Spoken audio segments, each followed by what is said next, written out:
First up at 11, the latest twist in a case that pits the city against its police command officers union. Attorneys are now asking a federal judge to decide if some workers at GRPD were intentionally deceived about the fact that their phone calls were being recorded. 24-hour News 8's Barton Dieters has been digging through the court documents on this and talking to those involved with the case. Good evening, Barton. Well, thanks, Leon. This whole can of worms was opened when a former assistant Kent County prosecutor who admitted to drinking and driving before crashing into a parked car while driving the wrong way down a one-way street. And then the police on scene decided not to give him a ticket.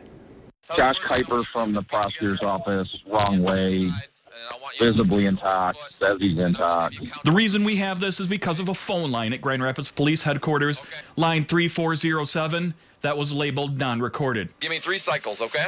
But of course it was recorded, and now the city is being sued by former Lieutenant Matthew Janiski and the command union, saying the city violated their rights by essentially eavesdropping on calls they believed were private.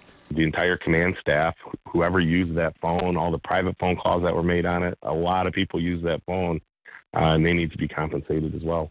Rodenhouse is representing the former lieutenant, who was fired for his part in the traffic stop that led to outrage and an apology from the chief. In documents filed Thursday, the attorneys for Janiski and the union say that the city, quote, must have instructed an outside contractor to both set line 3407 to record phone calls and to label it as a non-recorded line. In response, the city's attorneys say that the recording on the line labeled non-recorded was, quote, inadvertent, and they were not actively or intentionally recording them. The city also denies any intent to harm, but that doesn't matter, says Rodenhouse. The judges, it doesn't even have to rule on whether or not it was malicious. It's just whether or not this was a voluntary, intentional act. The city claims it has the right to record any conversation as a law enforcement agency and as a regular part of that business.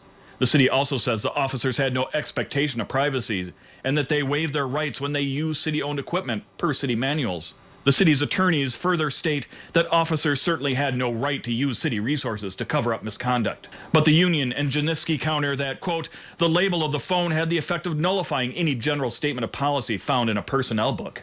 Now it'll be up to Judge Paul Maloney to decide if the city's actions were intentional. So obviously, if the city prevails that it's inadvertent, then it strips a number of our claims, but it doesn't close the case. Rodenhouse said his client and the other people who were recorded on that line deserve financial compensation. This case will be back in court in May, but there's no timetable to when the judge will make his decision, and this case is likely to go on for months, if not years. Live in studio, Barton Dieters, 24-hour News 8.